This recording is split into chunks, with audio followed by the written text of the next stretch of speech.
Bonjour à toutes et à tous, bienvenue autour de Chiconi FM. Nous sommes ensemble comme il se doit, comme ça a été prévu d'ailleurs à travers les réseaux. Nous sommes le lundi 30 mars 2020 et nous sommes ensemble avec Monsieur le maire de Chiconi qui est parmi nous pour rappeler à la population des mesures de confinement. Nous sommes en période exceptionnelle, restons confinés. Bonjour Monsieur le maire qui est avec nous aussi depuis votre studio à Sinawasi. Bonjour Adolphe, bonjour la population de Sowa et de Chiconi, de tout Mayotte. Voilà une question qu'on va tout de suite poser. Quelles mesures, quel constat menez-vous actuellement face à ces mesures de confinement actuellement? Mais écoutez, les mesures, ce sont celles qui sont prises au niveau national et départemental. Par rapport au confinement, donc nous, la collectivité, on tâche juste à ce que la population respecte ces mesures-là pour son bien-être, pour la santé de tout le monde. Alors la santé de tout le monde, donc on aura d'ailleurs l'occasion de développer amplement autour de cette action. N'hésitez surtout pas non plus à développer aussi vos questions autour des réseaux sociaux. Nous sommes aussi en direct sur la page bleue, aussi sur YouTube en ce moment. La radio Chiconi FM à travers sa fréquence intense est aussi mobilisée pour cet après-midi. Nous sommes en direct depuis votre studio à Sinawasi avec le maire de Chiconi pour évoquer les questions autour des mesures de confinement, ces gestes barrières. Quels sont ces gestes barrières? Quelques rappels aussi liés aussi au couvre-feu, quelques rappels aussi liés aux obligations de l'administration de proximité et aussi au service minimum. Monsieur le maire, je vous laisse relater, exploiter, exposer tout ça à la population et puis j'arrive avec d'autres questions, sûrement autour de notre belle émission. Écoutez, merci. Donc on est, comme vous le savez bien, sur la deuxième semaine de confinement. On constate la montée en puissance par rapport au respect des règles, parce que c'est vrai qu'au début c'était un peu compliqué de faire comprendre à la population que les enjeux sanitaires sont importants pour eux, pour tout le monde. Et depuis quelques jours, on constate qu'effectivement la population commence à bien comprendre les choses et que le confinement est, on va dire, relativement bien respecté. Les gestes barrières aussi, comme ils ont été rappelés, à savoir éternuer dans les coudes, de se laver assez régulièrement les mains dans la journée. Donc ce sont des gestes d'hygiène quotidienne, mais ils prennent leur sens pendant cette période-là, dans la mesure où il est question justement d'endiguer la pandémie qui est actuellement au niveau national et espérons que ça n'arrive pas au niveau départemental. Alors, est-ce qu'on peut parler dès à présent d'une pandémie? Je ne sais pas si vous avez bien suivi hier le préfet à la télé, hier soir sur Mayotte Première. Donc, il avait bien rappelé que ce n'est pas une pandémie au niveau local. Là. Pour le moment, le virus circule. Il circule depuis les 2 semaines et là on est aujourd'hui, je crois qu'on est environ sur 94 cas si j'ai bien suivi ce matin les actualités. Seulement 82 cas. 82 cas. Donc autant pour moi, donc 82 cas c'est beaucoup. On va sur un rythme d'une dizaine de cas par jour ou par tous les 2 jours. Donc on constate qu'il n'y a pas encore, on va dire, un recul des infections, puisqu'on est pratiquement toujours sur le même rythme que depuis le début. Maintenant, peut-être que les résultats seront réellement mesurables d'ici la semaine prochaine, parce que les mesures de confinement par rapport aux résultats, ils ne peuvent être observés qu'au bout d'un certain temps. Donc, comme je l'ai dit tout à l'heure, la population respecte assez relativement, on va dire, les mesures. Justement, cet après-midi, là, on vient de faire le point avec la police municipale. On a été sur le terrain, on a constaté qu'effectivement, il y a très peu de monde dehors, même s'il y a encore des attroupements ici ou là. Mais on fait en sorte à ce que ces mesures soient respectées et Si jamais on n'y arrive pas, écoute, on passe à l'amende, quoi, malheureusement. Voilà, donc un grand merci. Merci de nous recevoir chez vous. N'hésitez surtout pas non plus à partager votre message aussi à travers le mur de votre radio sociale, à travers la page bleue, bien évidemment Facebook. N'hésitez surtout pas à nous transmettre ces messages. Nous sommes en direct. Vous avez aussi un numéro vert qu'on libérera tout à l'heure pour vos appels. Alors, monsieur le maire, on va parler de service minimum dans la commune. Où en est-on ? Le service minimum est applicable depuis le début du confinement, à savoir il y a une astreinte au niveau de la police municipale, service de la police municipale, au niveau de l'état civil et aussi au niveau du CCAS. Et le personnel qui est présent en mairie, c'est un personnel, un nombre minimal, on va dire. Le reste sont en sécurité. J'espère qu'ils sont bien confinés chez eux, parce que je rappelle qu'il n'est pas question de ne pas venir travailler et rester il est question de ne pas venir au travail et donc rester en confinement, mais ne pas sortir pour aller faire des volets, parce que je rappelle encore une fois que le volet n'est pas vraiment préconisé en ce moment, puisqu'il s'agit aussi d'un attroupement, d'un rassemblement qui peut être propice à la propagation du virus. Mais est-ce que vous pensez que ces mesures de confinement, ces mesures nouvelles, n'arrivent pas assez tardivement ? Vous voulez dire au niveau national ou communal? Voilà, au niveau national, je ne sais pas, je ne vais pas rentrer dans le débat. Je laisse aux concernés, à savoir le gouvernement, de parler en ce sens. Maintenant, c'est vrai, quand on regarde au niveau du départ du virus en Chine et puis en Italie, qui est le premier pays européen le plus touché, peut-être que les mesures n'ont pas été prises à temps, mais faut de constater, c'est qu'on s'est bien rattrapé après, et que maintenant toutes les mesures sont prises de manière à ce que cette pandémie puisse ralentir et voire même disparaître, parce que c'est ce qu'on en espère. Maintenant, au niveau départemental, c'est vrai que les premiers cas ont été, on va dire, importés par rapport aux entrées et sorties, par rapport à la liaison aérienne. Et donc, depuis quelques jours, là, la liaison aérienne est restreinte au niveau départemental. Donc, peut-être c'est une bonne chose, de manière à ce qu'on puisse, par rapport à cette fermeture plus ou moins de la frontière aérienne, permettre d'endiguer un petit peu on va dire les infections qui se propagent à une vitesse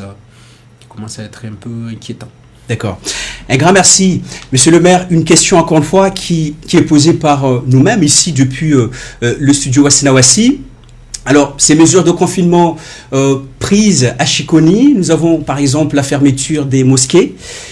également la fermeture des madrases, la fermeture des écoles coraniques. Ça semble être respecté. Aujourd'hui, quel message aimeriez-vous lancer à la population pour les rassurer davantage ? C'est vrai que au niveau de respect des mesures, on en avait parlé tout à l'heure, maintenant on parle des mosquées, donc comme j'ai dit tout à l'heure, les mesures sont relativement bien respectées, et j'en remercie la population et les responsables religieux qui ont eu le courage justement d'annoncer les choses en ce sens, parce que ce n'est pas quelque chose de facile compte tenu de la réalité locale au niveau de la religion, parce que c'est vrai que notre religion est assez particulière, donc il y a un certain nombre d'obligations par rapport au respect de toutes les consignes au niveau religieux, et les responsables religieux ont joué le jeu, ils ont compris l'enjeu. Et donc, on a constaté qu'au début, dans certaines mosquées, il y avait peut-être réticence d'empêcher les gens d'aller prier en groupe. Et maintenant, comme j'ai dit tout à l'heure, on a fait le tour avec la PM dans le village, aussi bien dans la commune, je veux dire, aussi bien à Sowaka-Chiconi. C'est vrai que les mosquées sont fermées, les madrases sont fermées. Et la population a compris les enjeux, les regroupements au niveau de public sur les places publiques ont diminué relativement, donc c'est une bonne chose, parce que c'est vrai que on avait évoqué il y a quelques jours on va dire, la difficulté au niveau départemental par rapport aux moyens à disposition au CHM. On a parlé du nombre de lits disponibles si jamais la pandémie arrive chez nous et que quelqu'un y a un besoin d'hospitalisation massive.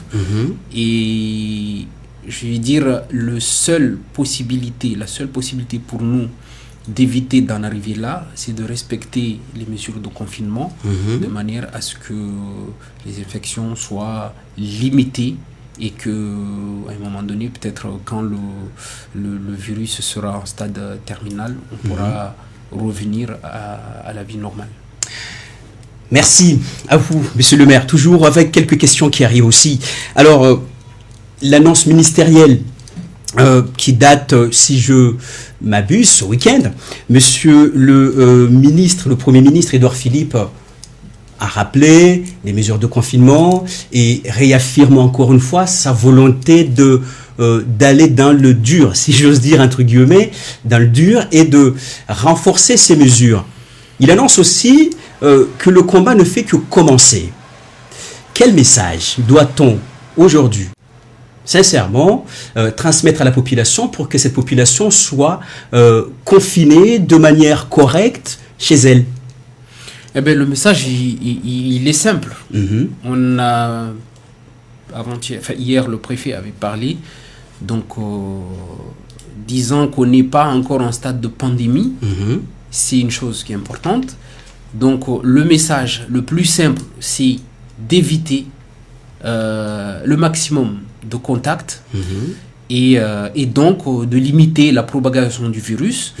Parce qu'à partir du moment où on arrive à éviter le niveau qu'il y a actuellement au niveau de la France ou de l'Italie ou même en Chine, c'est éviter le maximum de contacts, éviter les rassemblements et éviter la propagation du virus. Je pense que si on arrive à bien faire prendre conscience à la population de l'importance de cet élément-là, eh bien, on est déjà, on va dire, assez avancé dans le dossier. Ces mesures nouvelles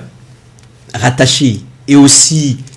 rappelées par nos autorités, les couvre-feux aujourd'hui respectés, on va dire ça de manière pragmatique, si j'ose dire. On essaye quand même de minimiser les choses parce que aujourd'hui, vous, monsieur le maire, aujourd'hui, quand vous circulez, sûrement, ça vous arrive de sortir un peu le soir pour voir un peu l'atmosphère.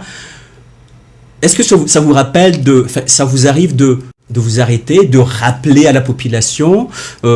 d'aller se confiner? Parce que ça reste quand même difficile aujourd'hui de dire à certaines personnes qui résistent à ces mesures de confinement, de rester chez eux aujourd'hui. Est-ce que vous avez cette facilité de les rappeler? Ben, la facilité, forcément, puisque je connais mes administrés, on connaît pratiquement les personnes qu'on croise dehors. Bon, on essaie toujours de faire passer le message d'une manière ou d'une autre, mais c'est vrai qu'il n'y a pas tellement de réticence en ce sens. Mais bon, le problème, c'est que la plupart du temps, les gens disent OK, ils s'en vont, et puis 10 minutes après, on revient, on le retrouve au même endroit. Donc, à un moment donné, s'il faut sévir, on va sévir. D'ailleurs, j'en ai parlé tout à l'heure, j'ai parlé de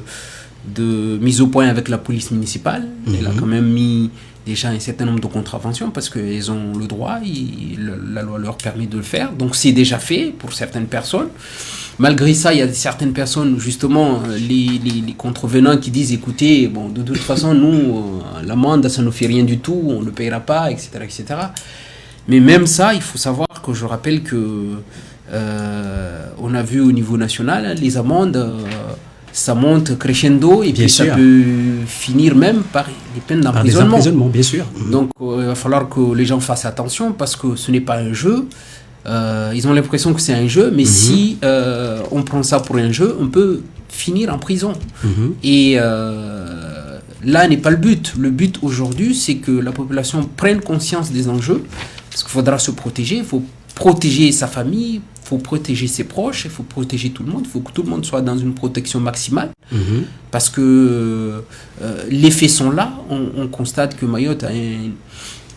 niveau de développement qui n'est pas celui qu'on connaît au niveau national. Bien et sûr. Tout est lié. Donc on avait parlé de nombre de places limitées dans les hôpitaux. C'est un état de fait. C'est même pas... C'est un constat qu'on fait assez régulièrement. Donc maintenant, à partir de cet état de fait, il faut qu'on soit, on va dire, rationnel. Il faut qu'on sache dans quelle situation on est. Viendra après le moment de revendiquer des moyens supplémentaires. Mais là, pour le moment, aujourd'hui, c'est faire en sorte à ce que la propagation soit la plus minimale possible, de manière à ce qu'on puisse se sortir de cette crise sanitaire. Je ne vais pas dire la tête haute parce qu'il y a déjà beaucoup de morts, mais au moins avec un minimum de dégâts possibles. Alors, on va tout de suite changer de sujet. On va parler cette fois-ci de notre quotidien. Nous sommes à Chiconi, nous sommes entourés par une population qui n'ont pas tous les mêmes niveaux, bien sûr. Et au niveau social, qu'est-ce que vous prévoyez? Qu'est-ce que vous avez prévu de mettre d'urgence en place pour rassurer la population, surtout les plus vulnérables? Mais il y a quelques jours, on avait fait le point avec les services de l'État, la préfecture. On a déjà eu 2 réunions en audioconférence, justement concernant les mesures d'urgence qu'on sera amené à prendre au niveau de la population. Par exemple, on avait parlé de colis alimentaires pour un certain nombre de populations vulnérables. Bon, c'est vrai qu'aujourd'hui, il est difficile d'identifier clairement des quartiers où on peut dire que c'est un quartier au sein duquel vit une population vulnérable, mais plus ou moins on a des données en ce sens. Et dans l'urgence, c'est ce qui est déjà, on va dire, dans les tuyaux. Après, il est question de commander, enfin, de mettre à disposition des masques, mais on a évoqué le sujet la semaine dernière avec les autorités. Finalement, il n'est pas question de distribuer des masques à la population, mais plus, on va dire, au personnel soignant et les personnels les plus exposés au niveau de systèmes de précaution. Et aujourd'hui, c'est vrai qu'on n'en est pas là, ni aux distributions de masques, ni de gel. On est simplement au niveau social, on est simplement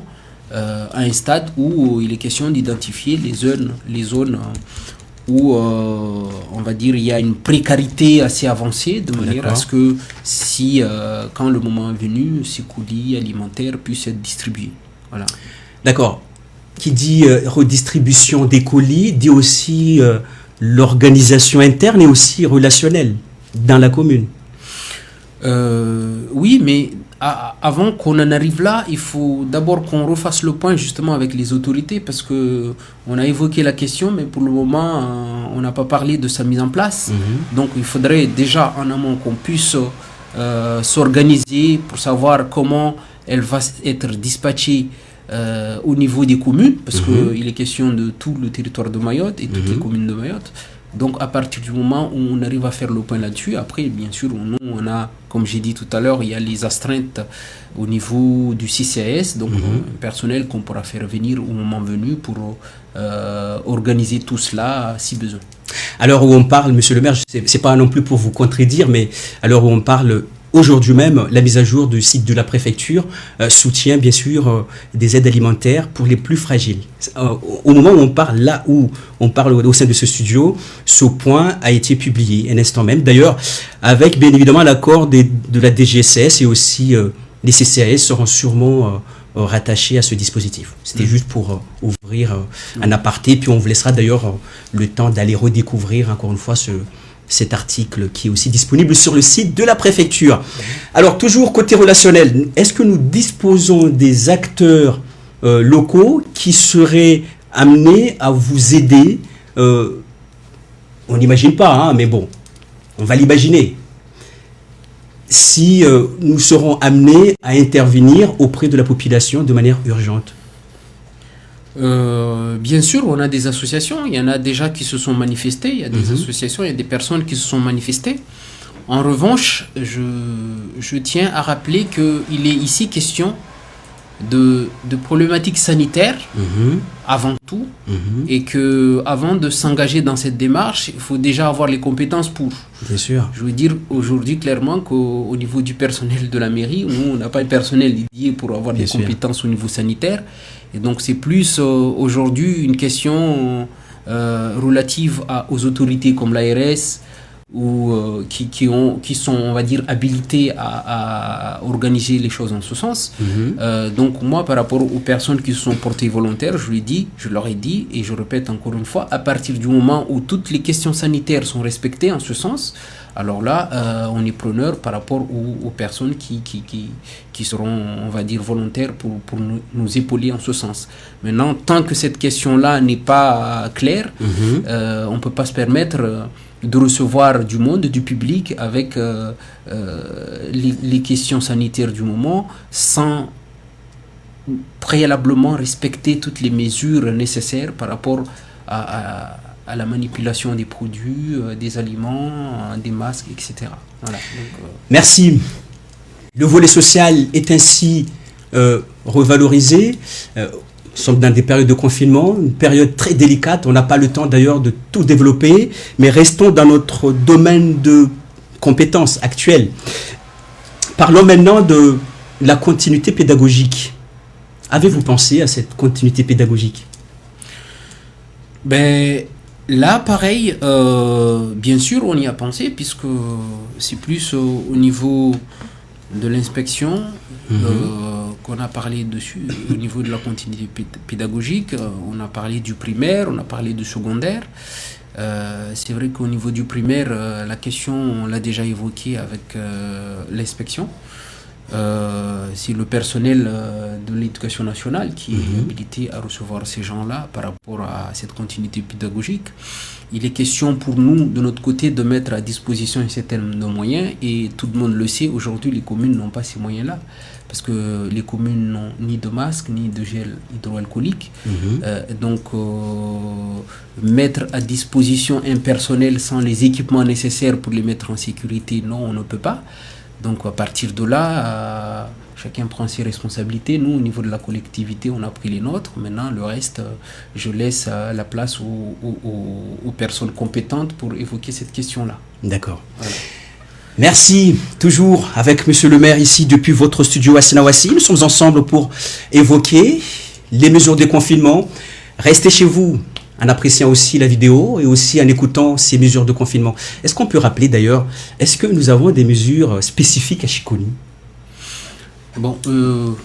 une chose me revient à l'esprit tout à l'heure. Vous avez parlé de continuité pédagogique. Je vais faire juste un petit coucou à mes élèves, justement, leur rappeler par rapport à leur démarche Parcoursup qu'il va falloir que les dossiers soient confirmés avant le 2 avril. Bien sûr. Que pour ceux qui me regardent ou qui ont l'occasion de nous écouter, ils fassent le nécessaire pour que par rapport à la classe dont j'ai la charge en tant que PP, parce que mes élèves se connaîtront, et ils ont mes coordonnées justement, il va falloir qu'ils fassent le nécessaire pour qu'ils confirment leurs vœux avant le 2 avril, auquel cas s'ils ont des difficultés, ils me contactent directement pour qu'on puisse faire valider tout ça malgré le confinement. Voilà. Alors nous avons un auditeur en ligne en ce moment. Bonjour. Oui, bonjour. Bonjour Chiconi FM, bonjour Monsieur le maire. Oui, juste bonjour. une petite question à faire passer à Monsieur le maire. Parce que j'ai été en contact avec certains étudiants, ils ont dit qu'ils ont mis en place un local à la mairie pour récupérer des cours. Et une personne de ma connaissance m'a dit comme quoi c'est le dossier qu'il a reçu n'était pas la bonne. Donc est-ce que il y a une organisation des personnes qui sont là pour trier ces cours? J'espère que vous l'avez entendu cette question. Oui, bonjour, rebonjour encore. Normalement, c'est les lycées donc, qui déposent les enveloppes au niveau de la mairie, que les parents viennent chercher jusqu'à la semaine dernière, parce que j'ai cru comprendre que la mesure a été arrêtée parce que il est question d'éviter le regroupement et que en faisant venir ces familles chercher ces enveloppes, il y a un regroupement qui est propice à la propagation justement du virus. Donc comme j'ai dit, jusqu'à la semaine dernière, oui, les enveloppes étaient envoyées par les établissements à la mairie, et que normalement les enseignants ou les établissements prennent la précaution de noter sur les enveloppes les classes concernées. À partir du moment où c'est pas fait, ce n'est plus à la mairie de travailler en ce sens. C'est peut-être les enveloppes vont peut-être revenir aux établissements de manière à ce que ce soit précis dans les distributions. En tout cas, normalement, tout est fait pour que sur ces enveloppes soit noté le nom des élèves ou des classes concernées. J'espère qu'on a bien répondu à votre question. Oui, bien sûr. Et une autre question, est-ce que la population est au courant de la gravité de ces virus? Parce que on a l'impression qu'il y a toujours des regroupements, d'après ce que j'ai entendu avant-hier à la mission. Et parce que je suis parmi la région les plus touchée, donc la Grande Est. Et je vous le dis que c'est pas facile et c'est de plus en plus difficile pour que ce soit les forces de l'ordre ou les personnels médicaux. Donc, est-ce que c'est la population de Chiconi, est-ce qu'ils ont conscience de la gravité de cette chose? Est-ce que en regardant la télé, ils sont conscients de voir ce qui se passe? Parce que j'ai l'impression que ces personnes-là, les personnes âgées, ils comprennent pas en fait le français, parce que je pense qu'il faut mettre en place par la mairie, que ce soit peut-être les agents municipaux, d'aller en contact peut-être avec la population, de les expliquer en malgache, parce que je pense que c'est la solution qu'il faut faire, parce que ce virus est en train de faire un dégât pas possible dans la région. Oui, justement, je ne sais pas si vous avez suivi tout à l'heure, moi j'ai dit que je fais assez régulièrement le point avec la police municipale. Pas plus tard qu'il y a une demi-heure, j'étais sur le terrain avec eux, justement, de manière à ce qu'ils rappellent directement aux personnes concernées qui sont dehors, parce qu'on a fait le tour, comme j'ai dit, c'est relativement respecté, mais il y a toujours des personnes soit récalcitrantes, soit elles ne comprennent pas. Et donc, c'est pour ça que la police municipale, justement, va sur le terrain expliquer aux endroits où il y a des regroupements, ces personnes-là, en kibushi plutôt qu'en malgache, parce qu'on parle kibushi, en kibushi ou en français, peu importe la langue leur permettant de comprendre les choses. Mais c'est vrai que peut-être qu'il est difficile de trouver le vocabulaire sanitaire approprié de manière à ce que les gens comprennent, mais du moins c'est ce qu'on essaye de faire, de manière à ce que les gens comprennent exactement quels sont les enjeux. Après, c'est vrai que le message à un certain moment passe assez difficilement, mais pour avoir fait déjà pratiquement 3 fois le tour sur le terrain avec la police municipale, j'ai fait le constat simple, c'est que il y a maintenant, à présent, il y a un respect de ces consignes, même si de temps à autre on voit des petits groupes qui sont récalcitrants, auquel cas, comme j'ai dit tout à l'heure, ils ont déjà pour certains eu leur amende, donc j'espère qu'ils comprendront enfin les choses. Voilà. En tout cas, merci de votre appel. Merci à vous. J'ai une dernière question, est-ce que c'est possible? Oui, allez-y. Alors, si ces personnes-là ne respectent pas ce confinement, est-ce que la police municipale peut verbaliser ces personnes, parce que il y a des personnes têtues et on le voit ici comme à Mayotte. Donc aujourd'hui, ils ont mis en place comme quoi la police municipale ont droit de verbaliser ces personnes, vu qu'ils ont le statut APJA, donc agent de police judiciaire adjoint. Est-ce que ces personnes-là, plus tard, dans 2-3 jours, parce que d'après ce que j'ai entendu, ils font de la prévention. Donc est-ce que d'ici 2-3 jours, il y aura de la verbalisation? Parce que quand même, on voit que ce virus fait des morts. Est-ce qu'il y aura des verbalisations à prévoir plus tard? Il y a la prévention, mais il y a déjà eu des verbalisations, comme j'ai dit. Bon, je n'ai pas exactement les montants des amendes qui peuvent, comme j'ai dit tout à l'heure, monter crescendo. Ça peut terminer même jusqu'à des peines de 35 euros. Mais en tout cas, la police a déjà verbalisé Bon, elle passe pas son temps à faire ça, mais elle fait de la prévention aussi. Mais je veux dire, toutes les mesures sont prises de manière à ce que les choses soient respectées assez relativement. Mais vous savez très bien que l'être humain est très compliqué et que malgré cela, il y a toujours des personnes qui font le malin. Mais on essaye tant bien que mal de faire en sorte qu'au moins ils comprennent les enjeux essentiels dedans. Merci à vous de votre appel. Je vous remercie. Merci à vous. Alors, monsieur le maire, on revient autour de de notre débat de cet après-midi. On va changer de dialecte. C'est mieux. Oui. Eh basi atika mitandreny radio Shikoni FM atika koa zaha atika tonga any wakati mba tsy mora ndraka atsika mana atsika navia mosuiba be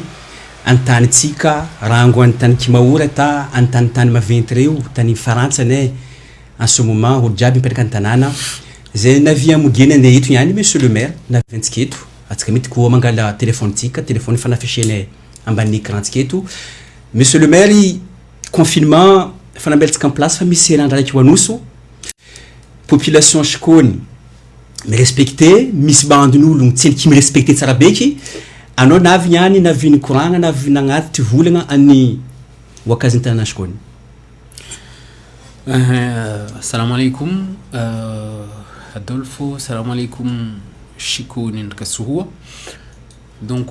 iaza niany navy nikoalejatsika ani modeli tokotro fipitrahatsika ani wakati fandehanatsika eto ty mana karaha modeli volagnintsika kabary magnody mahery ty fa misy mandiditra herignandro raiky eto mba atsika ambara mba atsika mipetraka an-tanàna mbana misy arety modeli mitsaitsay ne aretigny mitsaitsay ka atsika mitsaitsay donc olo magna jitihady mampahatsara olo mba olo fibahana an-tany tokotro kompongozatsika tatsika mahemba rango herignandranao mbare iry madrasa namody iry mikiry namody za profiter couvre-chef marahaba ro responsable madrasa ro ndraka mikiry ro amba kabar kidiny io kabar muhimu nen ro nyani ro nasaky na mbara re havagna mba olo mipetraka an-tanàna mana ani fiku tahadarisina aretigny mandeha eto ty safike atsika karaha mandiny volagny to tsika manova jitihady mirespecter raha reo mana ro raha kabaro korohosonono tsika muhimu atsika ambarindro mana nignino atatsika ambarindro mba irespecter raha reto mana ro raha mbagnano atatsika tsaharary mana atsika kamarary izy mila andeha l'hôpital ndraka atsika mahemba problème l'hôpital tsika ro maro donc atsika mpahatsiarovandro amba nitsara amba wakati mandeha ety olo magnanova jitihady takazahazona retigny wala zay ka olo tsy azona retigny zay olo magnanova jitihady niany zay olo éviter handeha l'hôpital manatsika mehe maha olo ja mehe kabaronjaly l'hôpital Kimaory mba moyen l'hôpital tsika ro sasy tsy mahampy donc muhimu niany atsika mirespecter raha ambarindrotsika reo ata atsika ipetraka tsara nono tsara ndraka ry havatsika ndraka ry zanagatsika niany ety ankity atsika fanagambela fipitrahatsika an-tanàna tsara atsika mipitraha ankity mipitrahantsika mana ty hataka be nandesy miaratsika eto niany agnaty studio tsika eto donc zahay toujours mbola magnaboaka soala ino moa raha nambelitsika an-tanàna atsika administration yani atsika serikalin'ny tanàna ino organisation nambelitsika an-tanàna ino fipitrahan'ny administration an-tanàna nambelitsika an-tanàna tamba olombelo jiaby koa ny ho rassuré mba administration atsika mbola eo ndraka atsika malgré tout atsika tsy miboaka mahita raha mombantany fô zahay ato ne mila koa mahazo assurance mba administration atsika eo. Ewa basi administration tsika eo administration tsika eo manana ino zany volagny karaha zay mana atsika mahemba en confinement io olo ny asa maro mba ro mipetraka an-tanàna fô quand même misy asa mandeha la mairie ao misy ro olo ny asa havao miasa mampandeha ro dossier muhimu mingony ny olo ny asa reo olo miasa kila police municipale misy raha kahindro astreinte any état civil mahala fanaovana kirtasy misy astreinte ny CCAS safike ataka olo ro tsao directement fo kamba misy besoin me concerner olo ro ke olo ro mboka hina haviagnano asandreo ndraiky ataka raha service technique ka muhimu ka donc fo en modely andehanan'ny koragna tsika fa mehemba ro tsy tokotro hivory mba hiasa la mairie ao fo ro mipetraka ny tanànandro mandigny ka mba misy besoin olo mikaiky ro donc atsika naike rassuré eo mivolagna mba kolana mona tsisy fivoriana la mairie ao karaha teo re mba olo mipetraka mba mandigny izy amy la rakadha fo ka mba misy raha urgent kabariky kirtasy kabariky ankadizona tanàna mba sy holony raha asa ro fa mehe asandro ro mboka hina leranareo avy agnano asandro misy soalana avy amin'ny Facebook ty higna monsieur le maire ty mengoni donc tsy antsikato fo farantso donc olo ty fa mahita maro ala wakatinao ho izy expliquer-nao mizoro olo maventsika reto mana fipitrahana ny tanàna tsy mora ankitiny fo mony tsara mba ro mahazo volagna manan confinement ty ino moa manina tatsika mbelondro mipetraka ny tanàna ihany ity ewa ke zaho ny volagna teo mba raha ngoherignandranao mba igny de temps en temps za magnano mise au point ndraka police municipale mikorandraka ro modeli asandro ny tany ao est-ce que koragna rahin'olo ata nyany ka mohariva ty za boka sur le terrain boka ny kodidigny tanàna soa ndraka sikony ndraka ro mahita jalindro mahita mahala misy mahala ivorian'ologno amba olo collège olo amba olo naiky magnano nafosiny anostirifo kabariky aretigny io safike za mi rassurer rehavatsika amba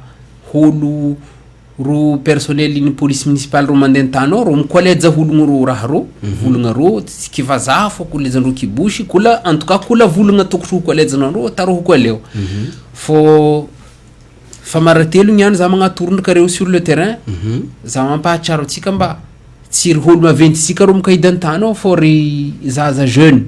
mana ze nagnano toro fa 3 fois toujours groupe n'olo vorovoro mahala olo mahatody ro jeunesse ro tokotro mba volagna mba ko leo raha ro ne ro mahasaritsy ko leo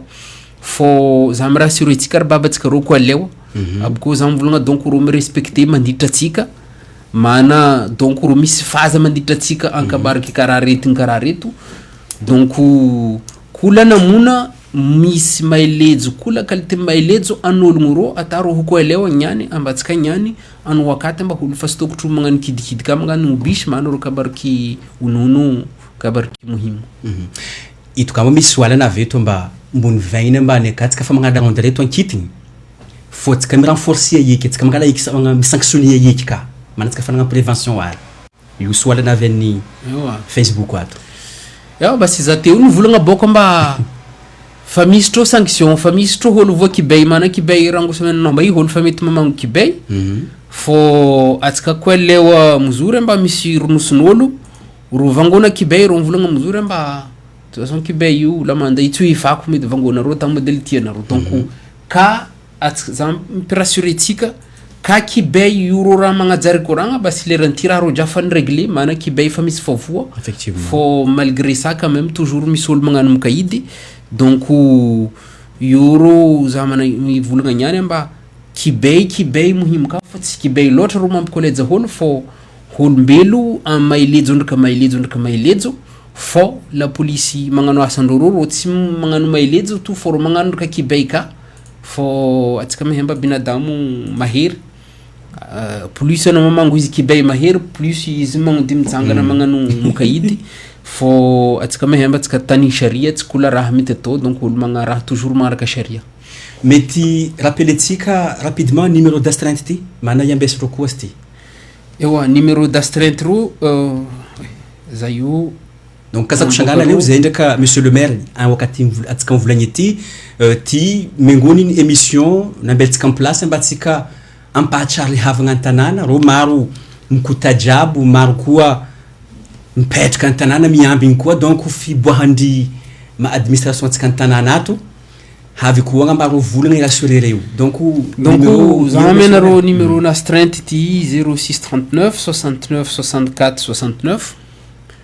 io direction générale na ro mikaiky io donc 0639 69 64 69 haya numéro astreinte CCS donc donc karaha mandeha hitanareo io kazako sagana anareo mety koa mangala telefony anareo mikaiky zay koa any 0639 04 39 38 anareo mety miposer soaly anareo en direct anlera misantsika ety kamo atsika fa misy 16 heures ndreka 38 minutes monsieur le maire. Donc izy ty numéro nastrentiny CCAS donc 0639 40 32 59 CCAS 40 32 59 donc io misy astrentiny CCAS ndraiky astreinte direction générale mikaiky numéro ro ko io orienté ndro kola mahala andehanandro par rapport aux besoins ndro. D'accord. Atsika toujours mbola ny mikoragna musiba ty izy ministre nafaka ny moaly premier ministre nivolagna tany conférence de presse nationale izy nivolagna mba adeto ty tsy raha mbo hitsahatra niany ndraiky maray mety misy risque mba sy ty mbo andeha ta tonga any upandrinizy va fany folo dimy amby ny fanjavana vorely ty fo mety koa atekindro ndraiky manazay raha mety mba mipetraka ela sa feky fipitrahana an-tanàna niany ety mety mba momba heriandra roy ao tonga heriandra efatra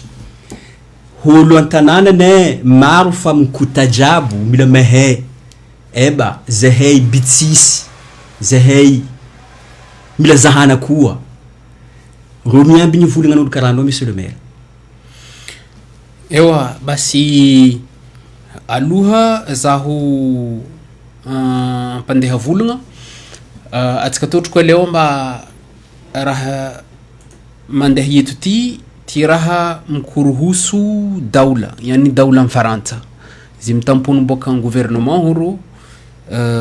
tonga antikato préfecture tonga ARS tonga agnaty commune donc hologno ro jakony bien sûr ro sirkaly miasa mahala raiky donc nangalana raha reto mana holo ko fahamo mba nyanty misy aretigny be mandeha hatoary ndraka binadamu safike haretigny raha aloha ma muhimu anazy mahatsahatra izy fitsakana retigny ne zegny binadamu ro mantsaka zo boka binadamu havany mandefa ny havany ne zegny mana izy misy chance maro izy mitsaka karaha mana holo mivorivory mahala raiky donc ro nivolagna mba holo kaza mivorivory maro mahala raiky aboko taka holo mandeha mivory mahala raiky mana misy lera anao mila ivory mandivanga dipe milandagna coursenao anao mirespecter distance ny 1 mètre 1 mètre 50 mandraka havanao amba kaza marikitry loatra mana kanao marikitry loatra ndraka holo igny ino virus io izy magnano transmission nazy favorable donc reto kabaro tsy zatratsika mana tsika zatra kimilatsika mba holo mivorivory mahala raiky mikokoragna mahala raiky mohy mahala raiky safike niany atsika koelewa amba sitragna anao mivony agnaty tragnonao ao anao tourner en rond hovazaha tsy hainao raha ataonao fo anao nononao tsara karaha anao iboka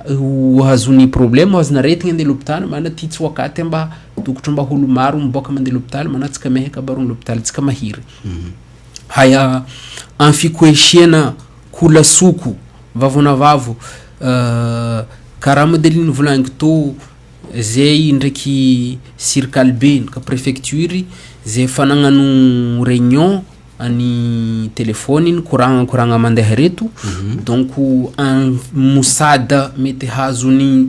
tanana en raha mandeha karaha reto musada kihanigny ro volamba horo colis alimentaire distribution colis alimentaire faut bien sûr en fandrasana musada ro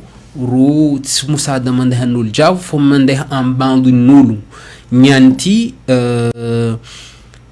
io mbola ny koragnana fo tseliky ny koragnana mazava amba apetraka tsika manakory ao manakory niany sûrement kamba raha io tonga fa marikitry zay ndraka sirkaly zay mbo havy petraka koragna zo atakola commune mahazo patronazy aboko io agnaty commune kola holo tokotro concerné mahazo patronazy io mahazo io donc roro raha volaina amba musada direct par rapport en population an'olo misy jaly an-tanàna karo misy jaly maresaka basi io lalagna aloha musada mety hazondro io en colis alimentaire io juste ny pandriny colis alimentaire io eba anaro misy listin'olo fanambelina place mba hologno reto ro tokotro mahazo aide reto yani en sirkaline ro ny volagna quartier prioritaire ne ze mavestra antsika maoraty hoe volagna amba quartier prioritaire malakadha fô ze misy bandin'ologno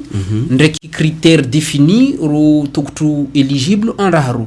niany service in commune CCAS forcément misy données mipermete olo koa leo amba ro fulany ao quartier modèle kadha ro agnaty situation ro ata ro mingon'olo mety mahazo bénéfice ni raha ro wakati ni kodi alimentaire to angatatsika kutunga malakilaky mana prefecture ani wakati tsika volagna ito kama nyany ety ro fana boka volagna momba ny mpandriny kodi alimentaire io mengoni ni raha ni boka ni city prefecture nyany ety atsika nkity atsika mi fonctionner en service minimum agnaty tana tsika fo eba atsika mbo hisy koa tahi hafa boka ny tany antana tsika toujours awatany hafa havy ikusaidia la mairie havy andrasa kodi alimentaire eto bokantany kamo sady bokantany ze kabarky gouvernement yo atsika mbo haizy leran'zay tsy holo jambo haizy mana tsy zay torombo fo yo information mbo globale fa misy antanana eto alhamdulillah atsika misy association maro eto mitahitahy olo any domaine karaha reto donc fa misy ribango une association ni contacter zahona mara zamba ro tayary amusada kamba misy besoin ro havy tahitahy olo amusada anday matériel ao to musada antagnana hamindro commune tahazo ngano asa reto fo karaha modele volaniko teo nyanty izy ty kabarky aretigny ndraiky modele andehanany aretigny misy fahizagna ro tokotro attitude ro anvazaha tsy haiko modele volaniko misy fahizagna tokotro uhisy anolo ata agnanamna mba leran holo havy kusaidia holo andraha ro kazamba holo havy kusaidia holo aboko yo no havy amba yoro no havy transmettre virus andre havano donc io modèle nambarko ro mba nyany commune tsisy fahizagna particulier kabarky santé foro atsika mehe surtout kabarky CHM au kabarky ARS agence régionale de santé atsika mehe ino directrice na Dominique Mané donc roro misy fahizagna en domaine karaha io mivolagna mba naromano ava karaha ty mankaraha ty ata propagation raha io kaza itiky donc zana mba raha havagna ro mba avant ro ivolagna mba ro volontaire holo tokotro suiry amba est-ce qu'un volontaire no ro havagna andraha ro kaza havagna namona ata yo ro holo agnody transmettre virus ndra karaha ilatsika mba virus ipody afara donc leran'zegny holo mbo he forcément paka zay mbo koragna ndrakar sirkaline he modèle mbo anaovana izy ka misy protection supplémentaire hafa mindro holo ata agnaty mosada io kamko vinjy holo avagnany mosada fo kazagna mosada agnatyky aretigny angatatsika alteze kamo mana misy soala navindreto kamo nyany ety holo maro mivolagna mba ankitigny aretigny eo ho reo fo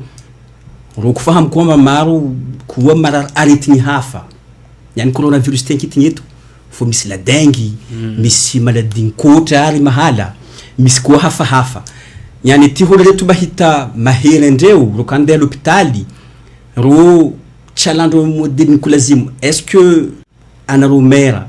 misy instruction vao nambendro place mbanaro mahe izy ata hono reto halandro namna nikolazimo to l'hôpital ay manaro fa marara ankitigny oreo fo tonga ay nera eo chalandro tout de suite hotsika ewa basi c'est vrai atskan fadirny hadigna mba misy aretigny maro odolany coronavirus io mandeha izy maro havagna olo maharigny ribandony havagna marary antanana safike an soala io za tsy halo ikujibu anagnaragna ny CHM ao anagnaragna ARS modèle recevendro public ro fo ze madamana mangataka toujours an kabarky sirkaline l'hôpital amba holo alandro tsara l'hôpitaline nyanty sirkali ro izy l'hôpital ro mehe amba kula charetigny coronavirus to ro mandeha joti fo misy dengue misy ino normalement ro tokotro misy organisation andro de manière mba ro mi recever holo kula bandin'olo marary havo havy recever ro fo ro tsy volagna mba nyany ambaka ano marary tsy coronavirus basi no chalandro l'hôpital za mipetraka eto nyany za tsiniky nahazo information ze fo bila shaka kamba ze raha mandeha ijoti l'hôpital ro basi ze mbo regny tambo tonga sirkaline ata kamko avinjy holo itsakarakalala ta raha iko za homba karaha misy alana avy Facebook ndreto atsika tony volagna kole alimentaire betibety eba tsy ohety mba olagna formation manatinavy wakati mahery wakati mba olombelo tokotro fampikofahamisio hotsika tsisy moyen mba mety magnano formation même 2-3 jours mba olombelo kazaho amba velocité kazaho hitrany olo katiny neka colis alimentaire tonga antanana ewa basi karaha modely nivolaniko teo ino colis alimentaire io évoquena amba mbohety atona en place fo ka wakati mba ijoti tonga mba izy toena en place par exemple mba fandrasana mba commune ko nahazy ty commune na nahazy ty holo andrasa izy modely kada forcément mbo hisy consigne mbo havy io ro forcément ro holo professionnel de santé horo yani ro asandro ro mbo havy tahitahy holo mbognano asa ro ata kazaho isy ino danger hafa havy sosiko io fo nyany holo io volagna mba havy agnano formation zato commune ka mba période misy isika ety mba misy organisation formation mahala hatao tahavy agnaraha io fo za suire mba mbo isy forcément karaha modely volaniko teo ro professionnel mbo havy tahitahy collectivité ro amfandrasana raha ro ata raha ro homba salama saliminy wala kaza misy olo hazo problème entreprise ny tanàna ne manopy soala koa mesure de confinement eo ankitigny client fa sasy misy mesure vaovao nambelitsika place mba ikosaidia reo entreprise za ivolagna plus ohatsika commerce de proximité ro commerce de proximité ro namendro possibilité bien sûr amba ro micontinuer mana ro mengoniny holo mitary tanàna mana holo jaho chalo ilumendagna course na sodikasha uduka be donc duka ro normalement bien ro misy ro sam bien miasa fo muhimu mba ro appliquer karaha holo mujabire ani mesure ni ino distance de sécurité mesure ni mahala sasandro mazava mba holo io kaza havy mvory maro loatra ro donc ro misy obligation io za assure nyany mba ro fakoaleo modely tokotro anaovandro mesure ro taro i respecter raha reto haya ani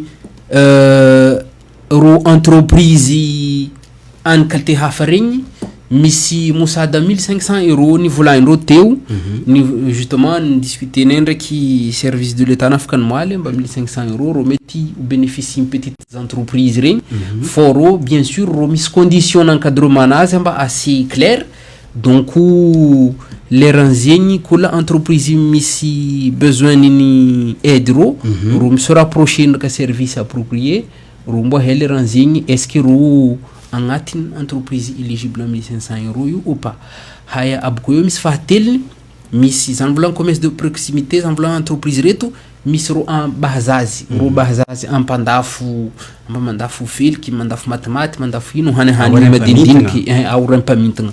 bien sûr ro tsisy interdiction mba ro tsy mbana magnano asandro fo karaha modely volagny teo re ampamintagna ro par exemple lerna ro mijojo avy mandafo lokondro bas tokotro regroupement n'olo havy vangaloko io ro tokotro namina ataka aza misy contact maro loatra haya karaha zegny ny volagniny afaka ny maly tan réunion ndraka service de l'état ka par rapport any zay mivolagna tsy haiko modely volantsika izy kibosy marché informel yani mahala an'olo troparero mandafo matimaty ao mandafo feliky bas normalement en période mandeha eto ro interdire ro tsy magnano raha ro sauf que misy tolérance mandeha olo mehe mba olombelo quand même mila hinagna bingany mila hinagna feliky mila hinagna majimby donc d'ailleurs tout à l'heure za nagnano toro zay mba ty tagnivony tanàna atao misy ro commerçant ro mandafo hanigny kagnala ro io mandafo rahandro fo karaha modely volagnaka ro kolejana mba holo havy mivanga rahandro io ro holo ro avia ro mivanga rahandreo ro mibogno fo ro kaza mivorivory mahala io mba mifavoriser regroupement n'olo io mifavoriser ka transmission ny maladie mengoni ny geste barrière koa tokotro ambatsika holo mandafo reto ne koa ro tokotro koa mi respecter koa règle reto boko izy ny volagniko to amba distance de sécurité 1 mètre mesure ino mitsihegny ankodi nazy io utiliser mouchoir yani mikoromia mouchoir ndraiky aboko rianao fetsika modely volantsika izy kibosy atsika mijaly soafa kivazahatsika reto fo en tout cas ro ne misy obligation magnaraka sharia ro mana holo mbo havy io ro mbala izy holo karaha olo jiaby re ro misy possibilité mba mety mba ro micontaminer par rapport an raha ro donc atsika mahita holo karaha ty atsika tsy mehe mba fulany fulany ro manday raha i donc niany ty atsika fa mitampony zatra boko atsika micontinuer ho zatra amba anao ka mahita havanao ndregny anao matahotro izy effectivement fo anao tsy tampotro anazy io tsambanao tsy mitia izy fo justement mananao matahotro izy mananao mitia izy tsofaka fomba anao misy retigny ataony aterinao anazy ao izy misy ataony anao donc ro c'est vrai holo tsy zatra raha ro fo niany mandeha loha atsika tokotro ho zatra ata atsika agnanamina amba nombre n'olo infecté kula soko amendro hologno re basi tokotro atsika fa mandeha ata tokotro fa mikopongoza fa tsy manonga donc atsika io observer chiffre ro kula soko atsika kula soko mbarandro misy dika misy ino basi atsika io muhimu tokotro paka nombre n'olo infecté re mitampono kopongoza aboko atsika hoko fahama mba ijoti ankitigny binadamu mrespecté fo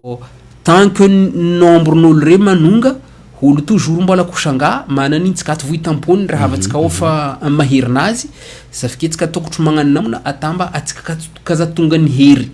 mana misy holo yandry mivolagna mabeh zala mahery holo migadragna tin-tragno ra marandray tandra tsofotro fo za mahita ze tsara namna anao migadragna tin-tragnonao rango marandray tandra tsofotro anao déjà anao mahita vadinao zanakano tsy hitanao kola soko aboko io au moins anao à l'abri tsy seretigny anao mehemba anao misanuer to magnoka fo au moins nononanao tsara fo ze kan ny vadiky qualité hafa ze kabaro mahiry antsika manatsika mehe karamodelo volany to amba kabariky santé ni maoro l'hôpital tsika tsisy capacité karandry havatsika o donc atsika kambarindro mba atsika manova namna ata raha ro kaza mitransmete tsika magna raha mana ro raha muhimu ndraka tsika aboko yo za manosiko yo za tsy coupenao atsika mehemba manana ino tantano parero ijoti vidi mana holo en confinement fo maro havagna magnano tony voly be mahala ro mikostere ro ka mingoniny raha tsy tokotro ani ro madamana mambaratsika amba tsy tokotro mana anao mitony voly ry izy misy proximité ry ko io misy une certaine cohérence horo donc binadamu fampiharohary anao tsy mehe kano mandeha izy anao tsy mandeha izy mana niany antsangany tonga volamba za sûr za tsisy havako ro misy effectivement donc izy mety anao kama ro misy donc akararo kama tsy fady olo mitony voly be veiny tsara donc ka olo tavela mitony voly ndraka vady ndraka zanakany au moins anao fa mehemba anao fa misy 15 jours anao mitourné io ndraka vadinao ndraka zanakanao ndraka mamanao au moins anaro samby anaro io misy plus de sécurité manditra anao ka iboka antsakarakara manjanonao ntanao anao boko mipody antanana ndraka ry havanao eto atsika navaka mandraka soala fipitrahana antanana ankitigny tsara olo fankanojy olo fankahazo antanana ry zanaka ry vady ry dady ry mama ho draby antanana niany ety atsika mizaha fijoro antsaiky mahory fa misy fanjava raiky nisy vacances 2 semaines re nomba ata atsika fitokotro fanipody fanagna 2 semaines navy niany olo tsy nahazo bahaty nandeha l'école tsy mora fijoro antsaiky maro tsy holo fondy antanana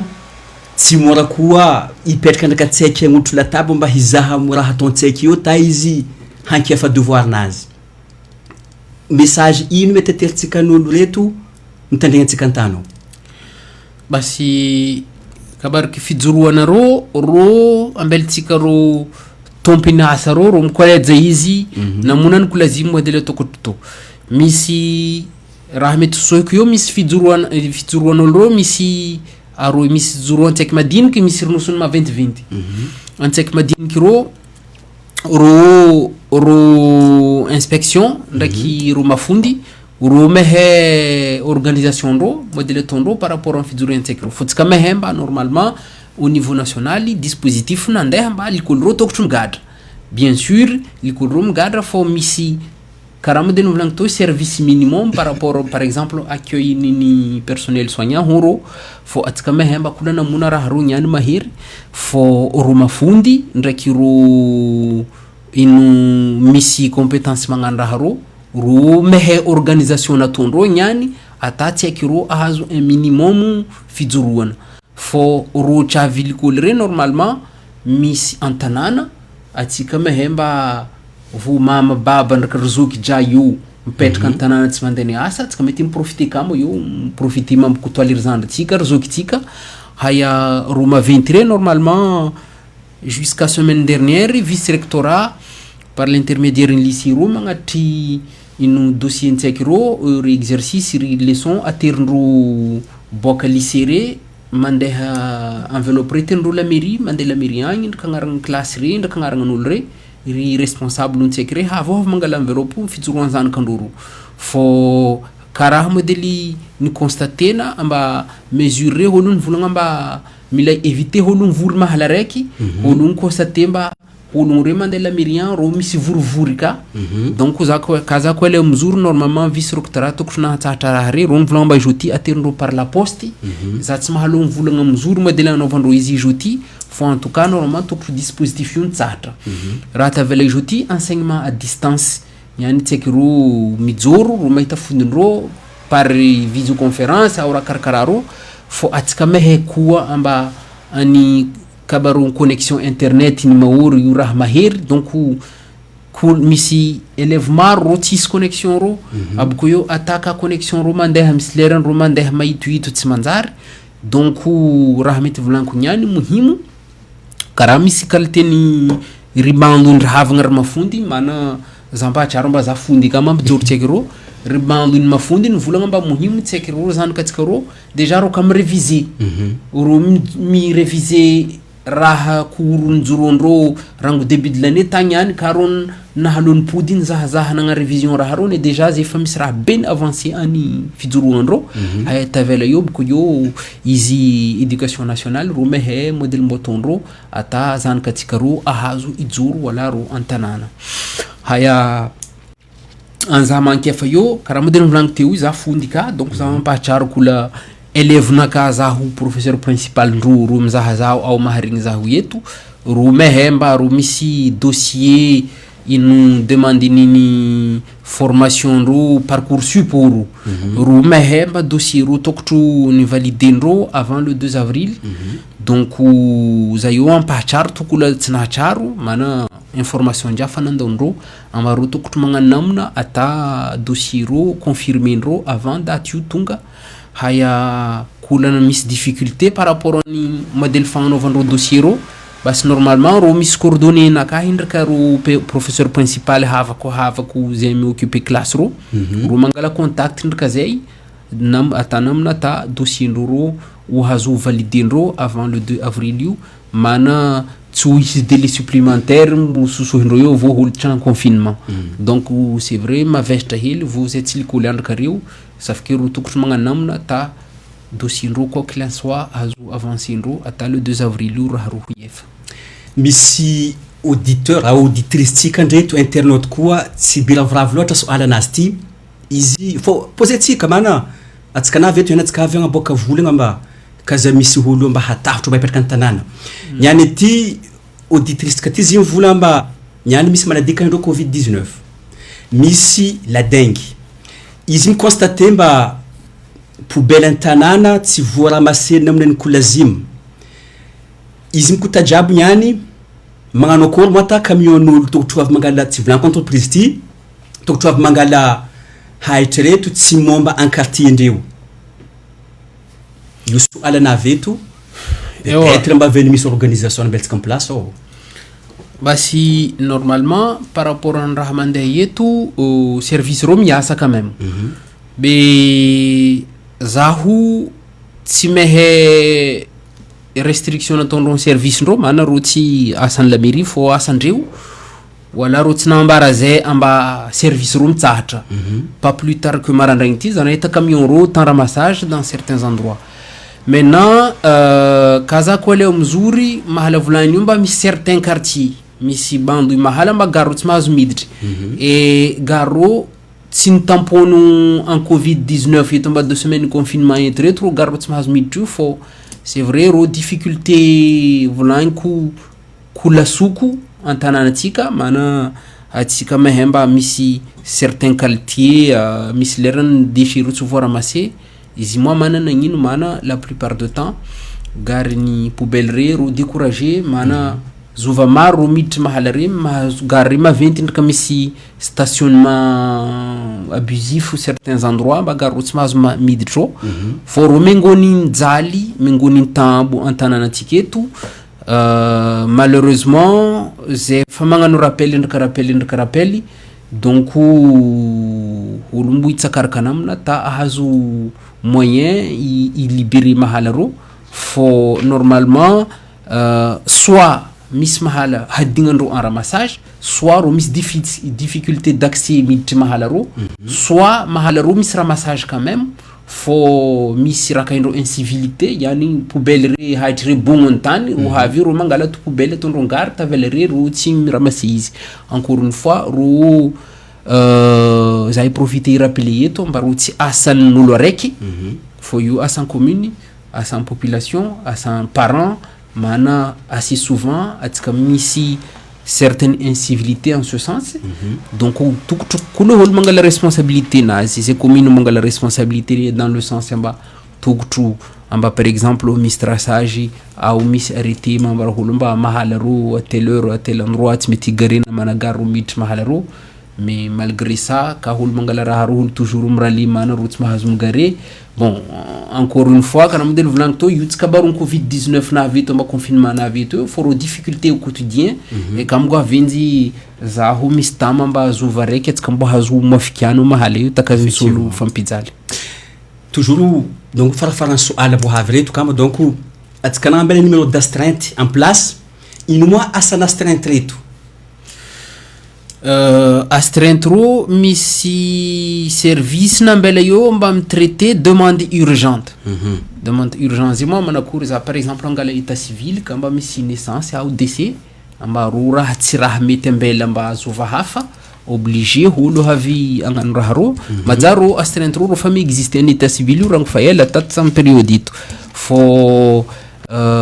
yani ani wakati mba holo tokotro any asa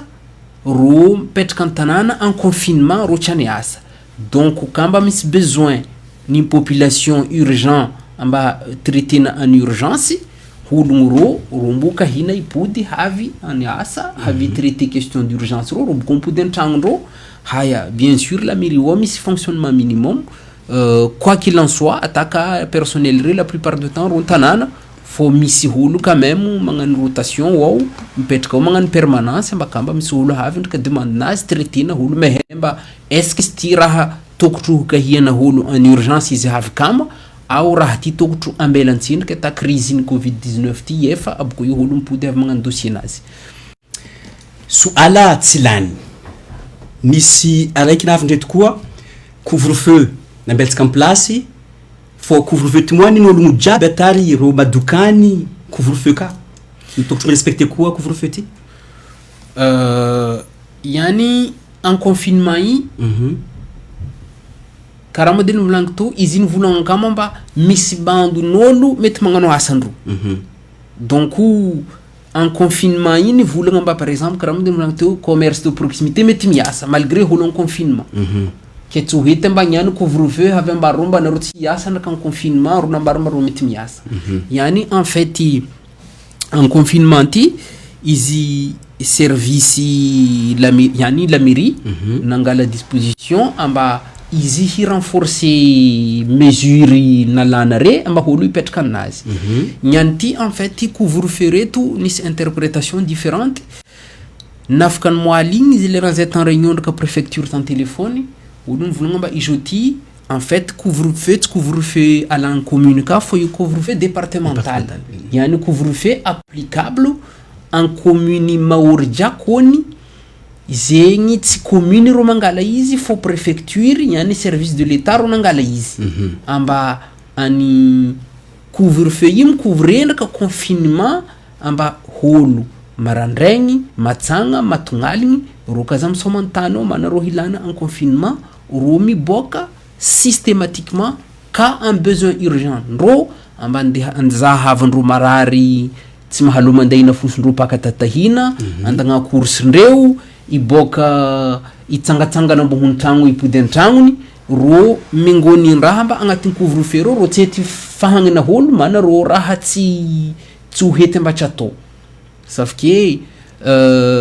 raha izy ty applicable mandeha eto couvre-feu départemental fa tsy couvre-feu communal mana couvre-feu communal izy lerany période de confinement inavy izy nisy confusion générale tarigny donc kola commune essayé nagnano d'une manière ou d'une autre modèle mbotone ta raha applicable anazy izy ty fanahazo mafikano au niveau départemental mais je te couvre-feu départemental la préfecture euro couvre-feu mandeha izy ty euro misy sens par rapport à application charia donc couvre-feu io tsy m'empêcher no commerce de proximité mandeha magnano asa no couvre-feu io tsy m'empêcher no misy holobe no marary anao miboaka mandeha mizaha izy anao boko mipody anao faut bien sûr pour que holo azo agnano raha ro obligé no iremplisse ino imprimé attestation no volaina igny ambanao igny miboaka antasibabo raha kadha lera kadha no mbo ipody lera kadha suala ty suala be soafy ho avy ty mana olombelo zay fa nagnano entretien téléphonique maromaro ndraka holo maro antano ro maro mikaiky atafanjony katintsika ny tampony confinement na koa zay nahazo membren'olo religieux antanansikony ty momba kabary fipitratsika an-tanàna modely atsika mikoensy mana atsika ankitigny atsika an-tanànasikony atsika mipetraka mahala raiky fô misy wakatiny koa atsika aviany faty an-tanànatsika niany ty soala ny akamba faty ty navy mba holo naviana retigny mosiban'ny covid-19 ty ro nalantompiny position commune manakory io question qualité en question io fa tonga any question tsy maivagna fô any kabariky sirikaly be texte nivolagna clairement amba holo tsisy raha empêcher holo alevigny ajarisana any modely hilandiny anazy donc niany tsisy texte mampêcher holo ivolagna mba holo naty tsy mety ajarisana modely kadha fô raha angatahiny sirikaliny izy amba déjà tokotro misy concertation momba io entre ro responsable religieux ro service ny état ro service ny collectivité ro ata ro se mettait d'accord sur la position niany ty tsy haiko ka réunion io ino discussion io nefa mana zay tokotro kady tokotro service ny état ndraka représentant ny collectivité reo mba holo mana en wakati mandeha eto tsisy raha tokotro alanany maivagna donc tsy haiko ka concertation io fa nefa fô en tout cas ino consigne ny volagna mba holo mangala précaution nazy any modèle fagnajarisika ino mahititsika en modèle fagnajarisika raha kidinitsika ata atsika hazony problème fô tsisy interdiction ny volagna mba diny ino naro ka manjary modèle kadha ke any arety mandeha eto anaro tsy hetegna modèle kadha tsisy texte ny volagna zo fô io kama za tsy mamikopy anao manapaka anao fô atsika misy rituel tsika ny akatsika fa handeha andampahandry mahititsika atsika toujours tsika momba mahala karary mokiriny niany ty mokiry reto ny gadra anaro commune misy lalagna misy volana ambenaro en place mba boketo mandeha loho peut-être atsika veny mbo hety momba modèle kadha ta atsika nampahandry hologno tsika salama salimina boko izy kamo irano koragnako te oui amba normalement tokotro kady service ny état ka service ny commune ro nahazo posture araiky par rapport an raha io niany atsika mivolagna ety za tsy commune kamba concertation io fa nefa ta holo fa nisy position claire niany sirikaly tsy mahagna holo amba any fatonga ny domaine io amba holo magnajary modèle kadha muhimu holo mangala précaution mana holo naty zay obligé ajarisana levigny voilà anao tsambarino tsisy holo ivolagna ihany amba anao tsisy droit andamboko solo mahity mana modèle kadha fô any crise mandeha eto holo tokotro misy position araiky pour le moment position io tsendriky tsy commune kafanazy mana olo en tout cas za tsendriky nahazo compte rendu mba misy discussion volagna modèle kada niany ty tsisy interdit mana io fa tonga ny question mahery tsisy interdit olo volagna mba kaza miditry mikirina mandeha mikosôla olo fô zegny ze sola mahity ze forcément ka olo mbola mikosôla mahity ze olo tsy petraka mikiro lera tela o lera efatra olo boka tanana andeha handagna no soala olo boka andeha kaboriny raha karaha yani raha ataotsika mba mangala précaution amba kaza misy dépassement ani limite par rapport au modèle misy situation ijotika amry misy wakati koa zetsika mbola toujours mana domaine kam ngatsika kiafa émission sika misy wakati koa olombelo maty l'hôpital tsy mora koa angalana zy boka antana ato mahery tsara beky en wakati normal mety magnano démarche telo tsy mampijaly loatra fa niany ty serikali tsy afaka misy test mila atao mila miambiamby hely est-ce que anareo maire misy moyen de pression ataonareo mba olombelo kaza ipetraka o ela loatra agnatin'ny hôpital avy ampandrinato ro mbola pratiquement mbola izy question posenao za te oui amba raha mandeha kidiny raha mandeha ki sharia raha mandeha ki mila roze tokotro misy koragna tsy koragnan'olo araiky fô koragnany global zany volagna to misy kady misy préfet misy rory maire ao association maire donc roro tokotro nisy posture io fô tsy ologno araiky maire araiky ao maire roy par rapport au raha io et bien sûr za tsy mehemba en période mandeha ety amba olo nahazo wakati ny koragna zo mana tsika ety ta 2 semaines donc tsendriky mahampy an raha mandeha ety donc bien sûr ino sujet io fa ny évoquena sûrement fa misy réflexion maintenant tsy haiko kamba réunion io fanefa ao mboyef ao mboto fô normalement tokotro modèle ny volagny etan réunion no mba nafaka ny mal reto mba tokotro misy koragna io ata olo ko afikiana mba olo agna modèle kada au modèle kada araitsika mitsamitsy azy ty mana ty megnony ny so alabe ko olombelo jiaby antanana donc mikuta jiaby mila mahay koa any upandry eo fô atsika donc mahazo nafasa atsika ipody wakati hafa koa ny Shikoni FM monsieur le maire zay magnambelanao volagna farany ambanao hazo agnaty volagna en confinement modèle ipitrahatsika antanana olona ke ipetraka antanana monsieur le maire ya olona ke ipetraka antanana ta atsika eto tony tokotro nipetraka antanana donc atsika netsika nagnamka idina vita donc ska fa respecter distance io ya maja distance 1m80 ni habo sauf distance yeah. Normalement tsy tokotro misy problème basi en tout cas na vietsika eto niany muhimu sauf mana karaha modèle mivolagnitsika to tsika mimoehy ravoravo ankoragnatsika eto fô reto soala muhimu any ononotsika donc zaho mangataka atsika atsika koa le wamba ka police municipale niboka antano ka gendarmerie niboka antano ka maire niboka antano nampahatsara olo modèle kada zitsiny nazy fô zinintsika any hatsaragna atsika donc za mangataka antsika mba atsika magnano nécessaire atsika mi respecter raha reto mana karaha modèle volagnintsika to zaho tsy mehe mba kaza mandeha virus wala no tsy mehe kano mandeha izy fô mety misy shabaha mba ka olo araiky mandeha izy antsika roroy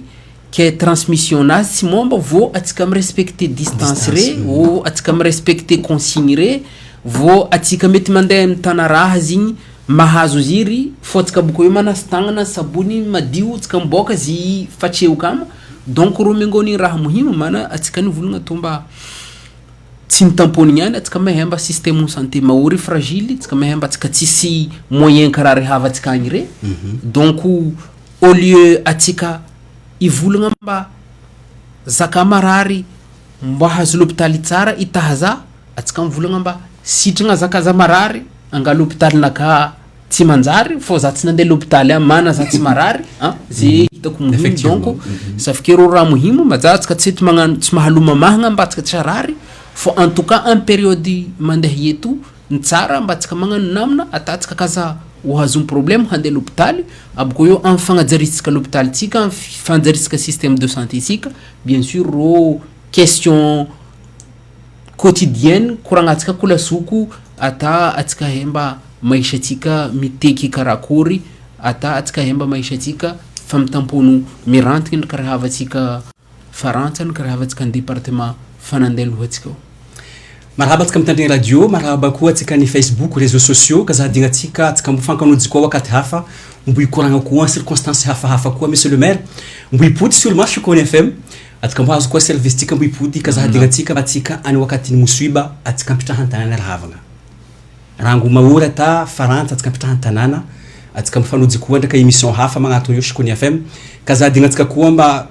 politique de la ville nembo intervenir koa mercredi mbuy rassurer koa chambre kishkoni natsika mbuy volagna hely modèle chambre retokotro mi coinche anatin'ny tanana. Allez, à très bientôt sur Shikoni et puis on aura l'occasion de nous recroiser très prochainement. Merci.